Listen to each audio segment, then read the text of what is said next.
There are moments in your life that split things in half. Before. After. Mine was a Tuesday night. I was in bed, scrolling through TikTok, thinking about whether to reheat the same sad spaghetti for the third time this week. I had work at 6 a.m., no clean socks, and an inbox full of, per my last email, messages waiting for me tomorrow. And then my phone buzzed. It was from cousin Danielle, someone I hadn't heard from in months. We'd never been close, just enough for the occasional comment on Facebook posts and vague, "We should catch up." Lies. The message was short. No context. "Wait, are you not coming to the dinner tonight? LOL, they said you were finally showing up." At first, I just stared at it. Dinner? Tonight? I wasn't invited to anything. Maybe it was meant for someone else? I typed out, "Dinner? Send it." 3 dots. Then nothing. A minute passed. Another message came. "OMG. I wasn't supposed to say anything. Sorry. I thought you were already there."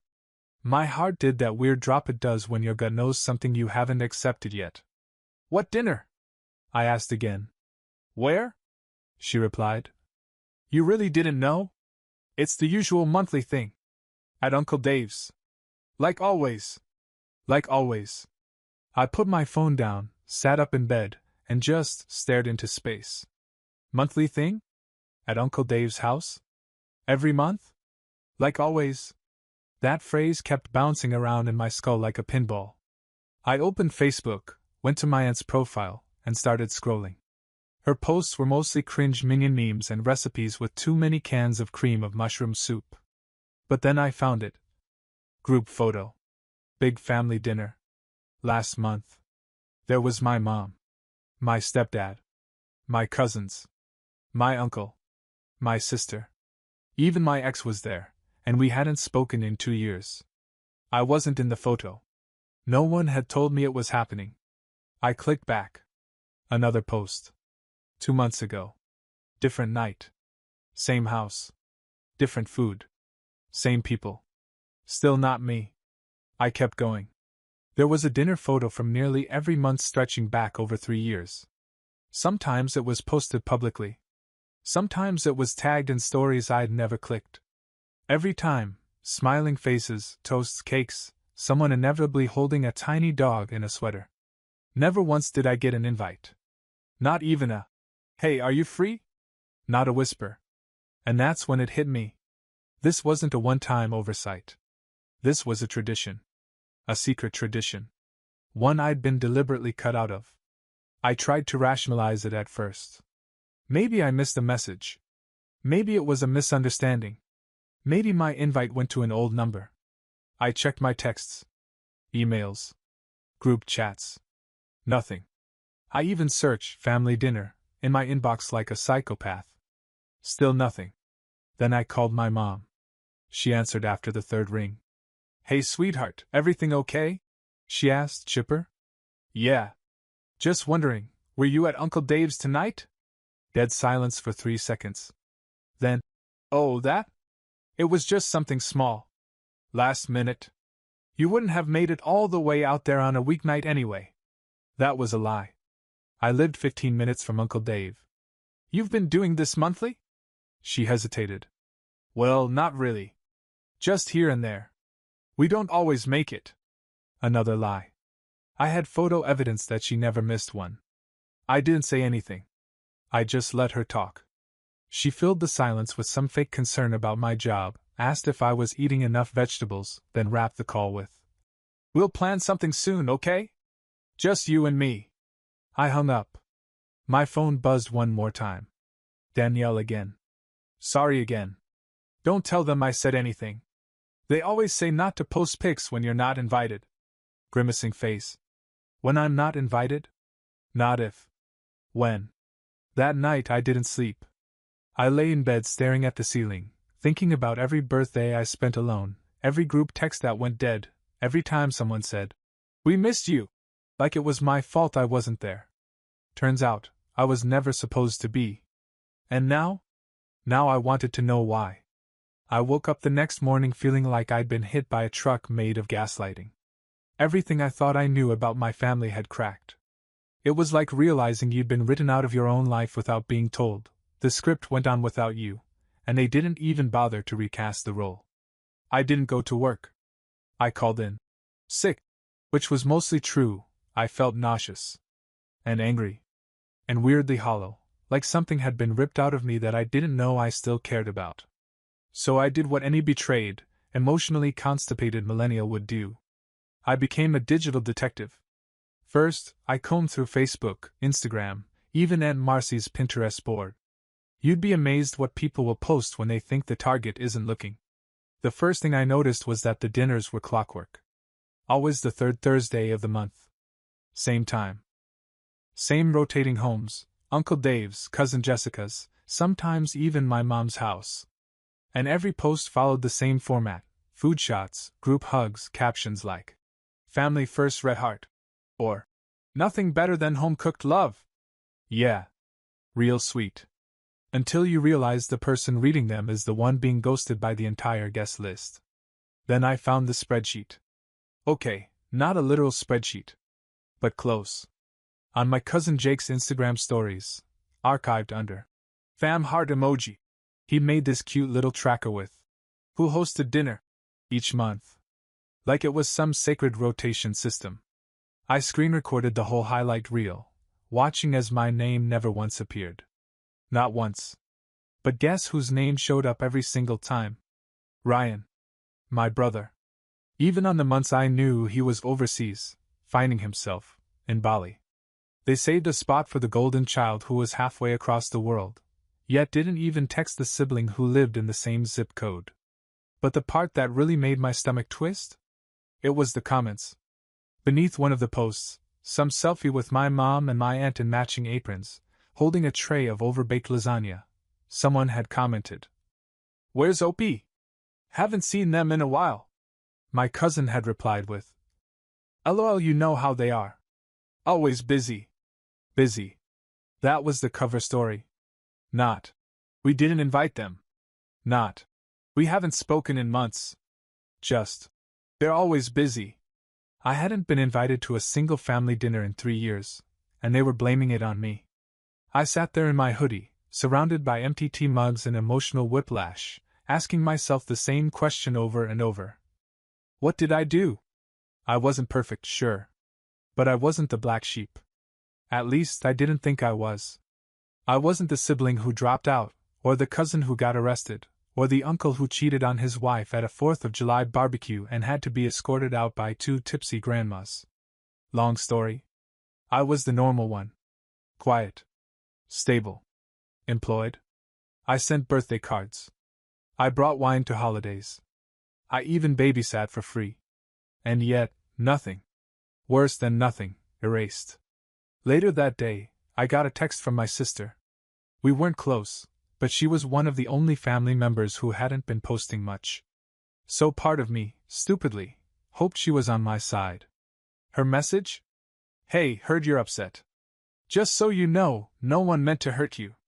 It's not personal." Not personal? 3 years of secret gatherings and whispering.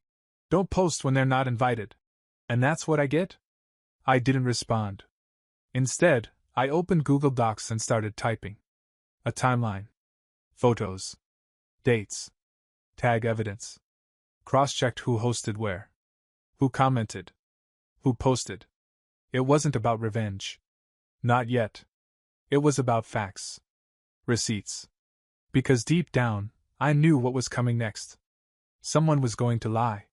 Someone was going to gaslight. Someone was going to say, "Why are you overreacting? It was just dinner." And when they did, I'd have the truth in my hands. You ever walk into a conversation already knowing the answer, just to see how someone lies to you? That's what I did that weekend. I'd built up a digital wall of proof, photos, timestamps, stories, replies, even a Google sheet labeled family dinner receipts. And yet there was still a part of me hoping for, I don't know, an apology? An explanation? Some long-lost, slightly broken version of sincerity? Spoiler, I didn't get any of that. It was Sunday. I drove to my mom's house for lunch. She'd invited me, probably damage control after Danielle let the dinner secret slip. The smell of overdone garlic bread hit me at the door like déjà vu. Same table. Same mismatched plates. Same overcompensation in the air. She greeted me with a hug, too long and too tight. Like she was trying to physically press reset on the relationship. "Glad you came," she said, avoiding my eyes. "It's been too long." "Yeah. 3 years too long, apparently." I sat.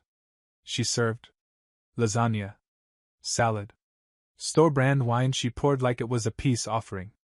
My stomach was in knots, not because of the food, but because I knew exactly what I was about to do. Midway through her second fake laugh about a show I hadn't watched, I cut in.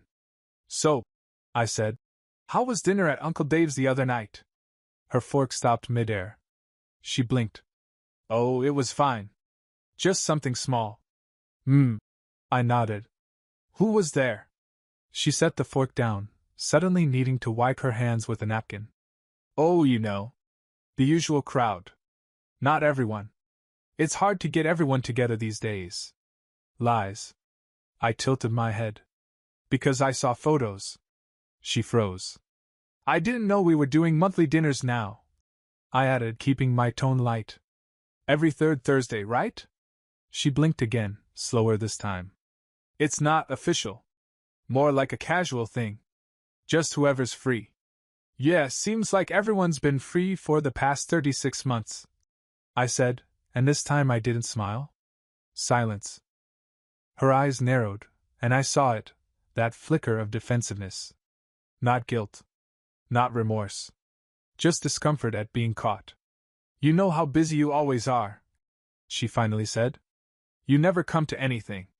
That was her move. Shift the blame. Rewrite the narrative. "I'm always busy," I repeated. "Or was I never invited?"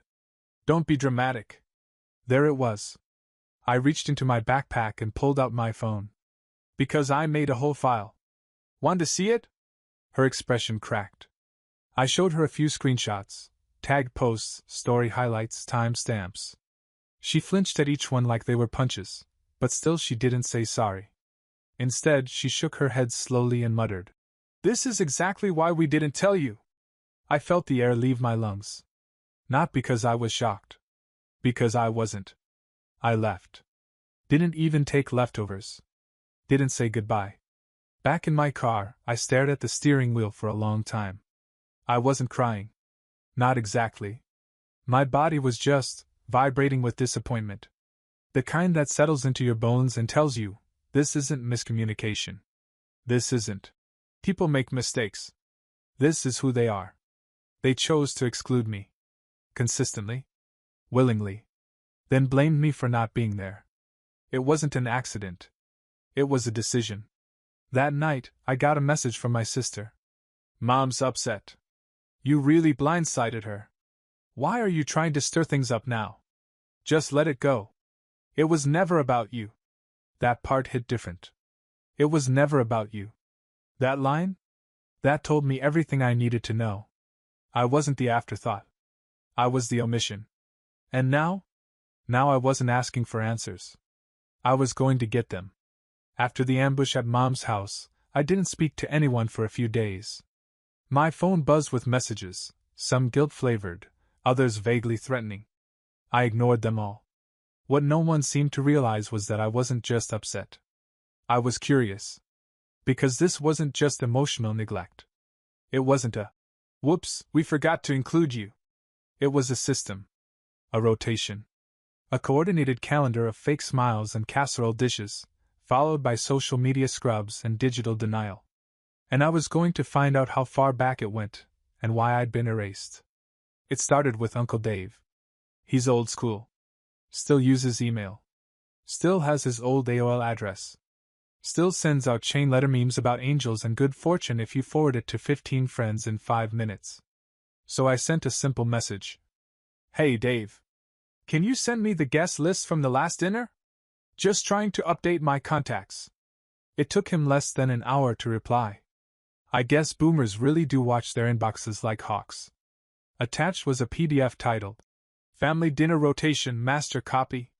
It had names, phone numbers, email addresses, and hosting schedules going back 5 years. 5 years. I stared at the list. My name was nowhere. Not even a scratch out. Not a maybe column. Nothing. Even family members I barely knew, second cousins, ex-in-laws, someone named Rick, Karen's friend, were included. But me? I didn't exist. I looked deeper. Notes were attached to some names. Allergic to nuts. Needs low sodium options. Don't seat next to Deborah, drama. Don't invite me. I blinked. There it was. Bold, underlined red font. Do not invite my name. Avoid unnecessary tension. I reread it 5 times.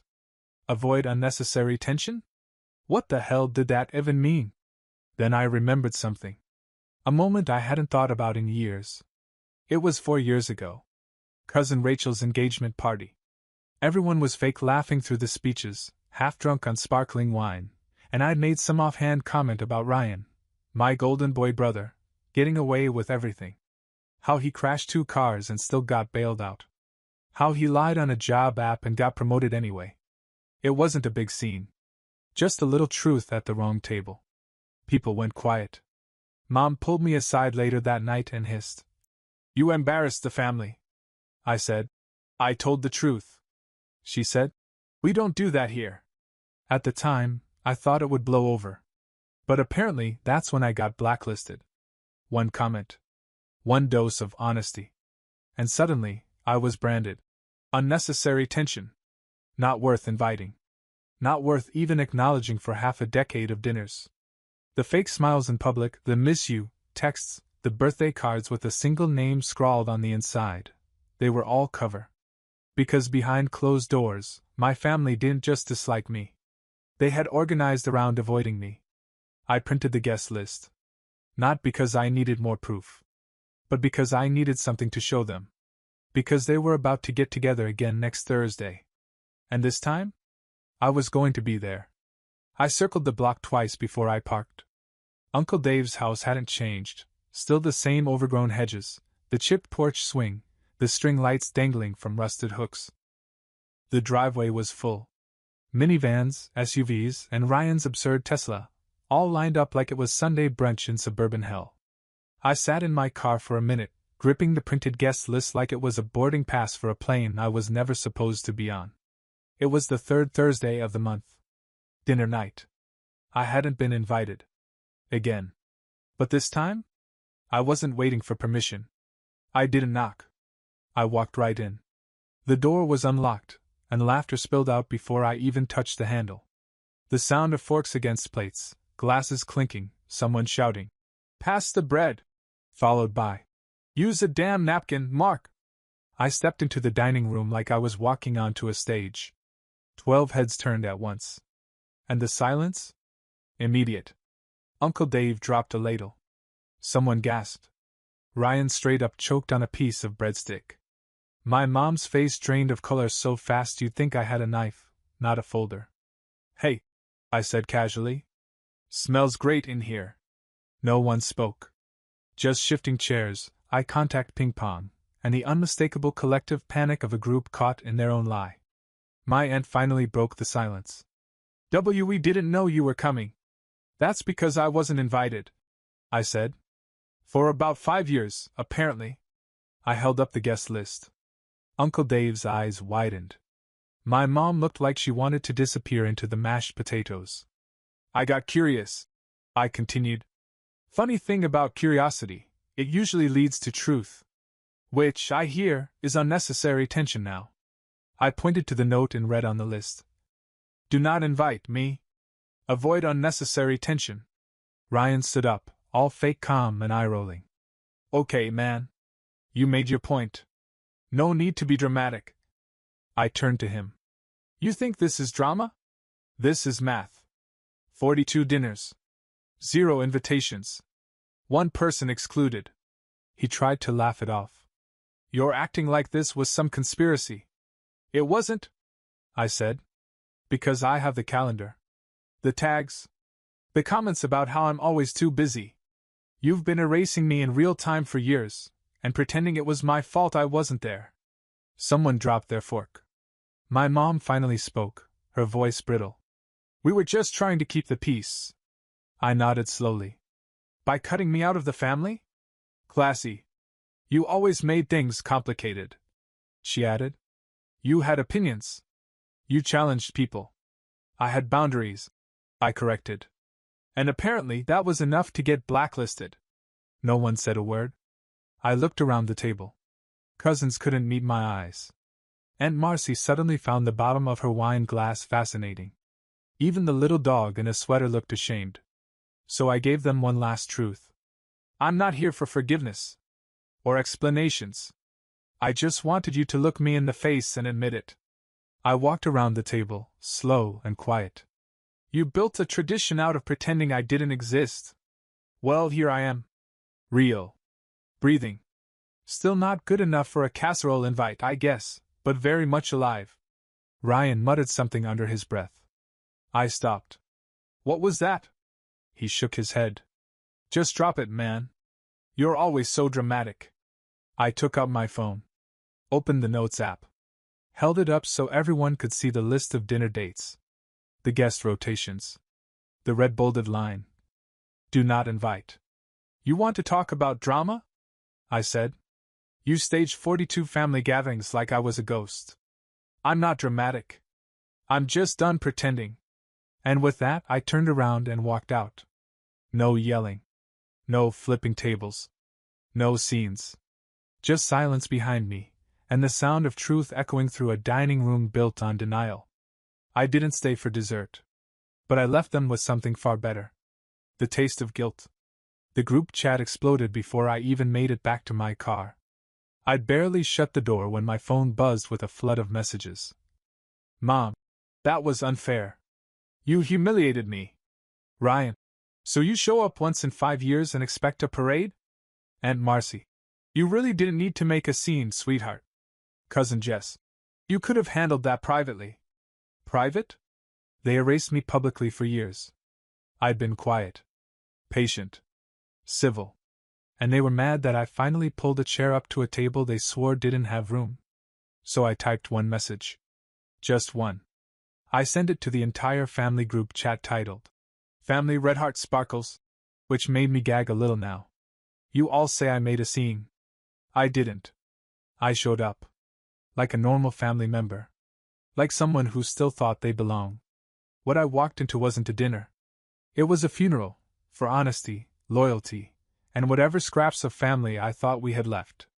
Let me tell you what it's like being on the outside of a door that was never cracked open. It's wondering if you did something wrong. It's assuming the silence is your fault. It's replaying moments in your head trying to solve a puzzle no one even let you touch. You know what the worst part was? I would have understood. If one person had called and said, hey, we're not inviting you. We have our reasons. It's not personal. I could have moved on. But you didn't even give me that. You just smiled to my face, posted your family dinners, and whispered don't post if they're not invited. I wasn't forgotten. I was deliberately excluded. And now that I've spoken up, suddenly I'm dramatic? No. I'm done. I'm not asking for an invite. I'm not hoping for a spot at the table. I've built my own. And there's room at it, for people who actually give a damn. I hit send. Silence. For about 30 minutes. Then, one by one, they started leaving the group chat. Aunt Marcy first. Then Jess. Then Mom. Ryan stayed in, of course. Probably for the drama. He sent a single emoji, face with rolling eyes. I didn't respond. What I didn't expect. The DMs. Cousin Danielle messaged me. I'm sorry. I didn't realize it had been going on that long. I honestly thought you just didn't like us anymore. Then, I'm not going next month. Not unless you're invited too. This whole thing feels gross. I blinked at the screen. Danielle, who accidentally spilled the truth, was now the first one to step away from the table. Then came Thomas, a cousin from my dad's side.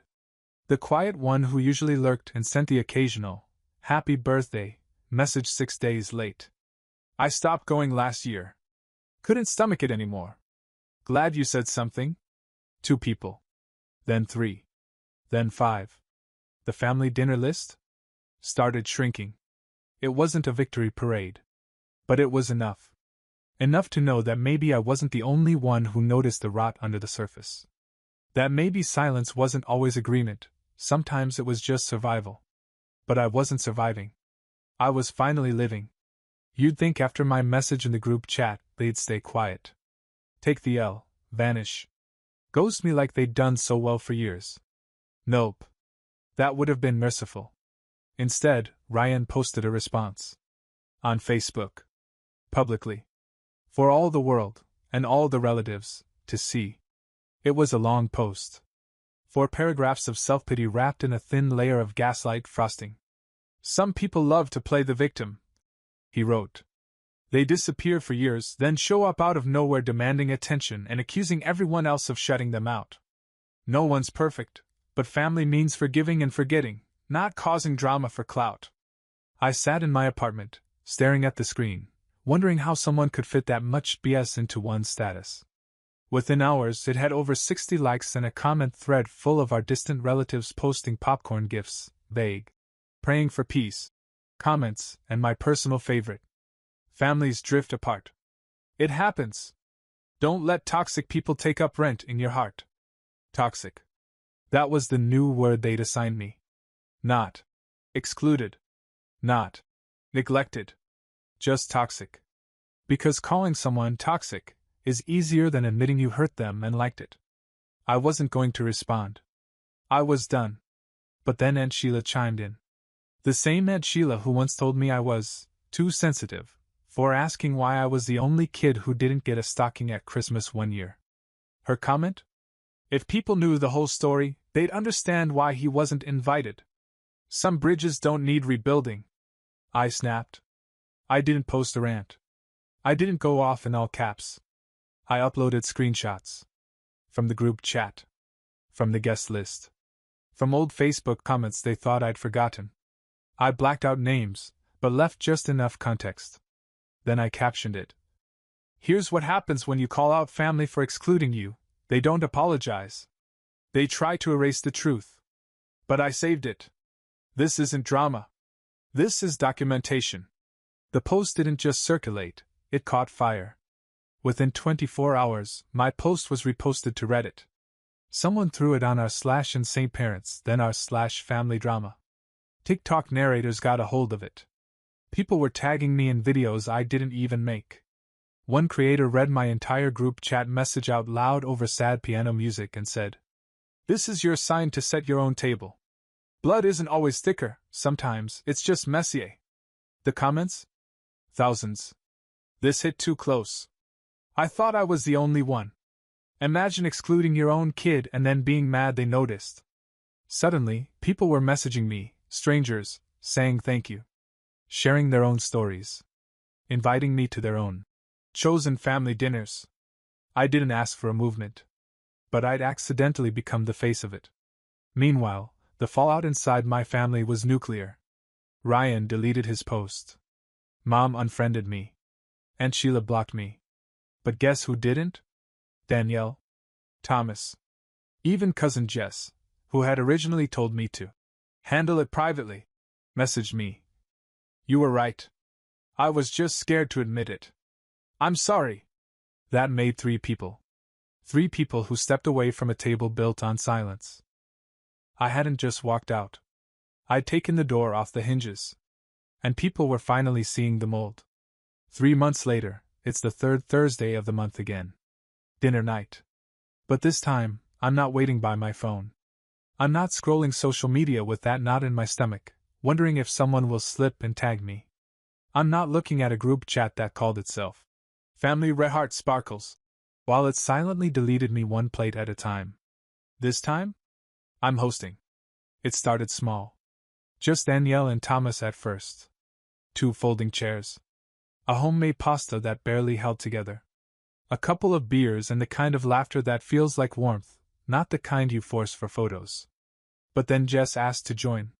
Then my college roommate who said, "Dude, your story hit me in the chest."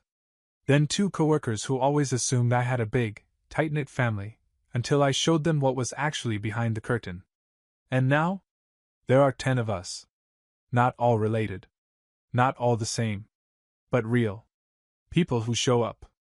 People who ask how your day was and wait for the answer. People who pass the garlic bread without needing you to earn it. I call it leftover night. Not because the food's recycled. But because that's what we are, the leftovers. The ones who didn't make the guest list.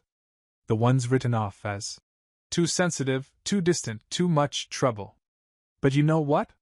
We're the best part. We're the part with flavor. With bite. The stuff you come back for the next day, when the noise is gone and all that's left is comfort. Mom hasn't spoken to me since the Reddit post hit 2 million views. Ryan's still pretending I don't exist. Probably thinks the world runs on block buttons and passive-aggressive posts. I don't care anymore. They had their table. Their traditions. Their silence. I used to think being left out was the worst feeling in the world. But I was wrong. Staying in a place you're not respected? That's worse. The best part? Tonight, we're starting our own tradition. On the last Thursday of every month, we gather. Everyone brings a dish. No one needs an invitation. At the center of the table is a placard. Simple. Wooden. Etched with one sentence. Everyone eats. No politics. No pettiness. No passive-aggressive. We didn't know you'd want to come. If you're here, you're meant to be. If you left a table that made you feel small, there's a chair for you at this one. It's not revenge. It's not even about forgiveness. It's about choosing the people who choose you back. So yeah, I was left out of 42 dinners. But tonight? I'm hosting my first one. And every seat is full.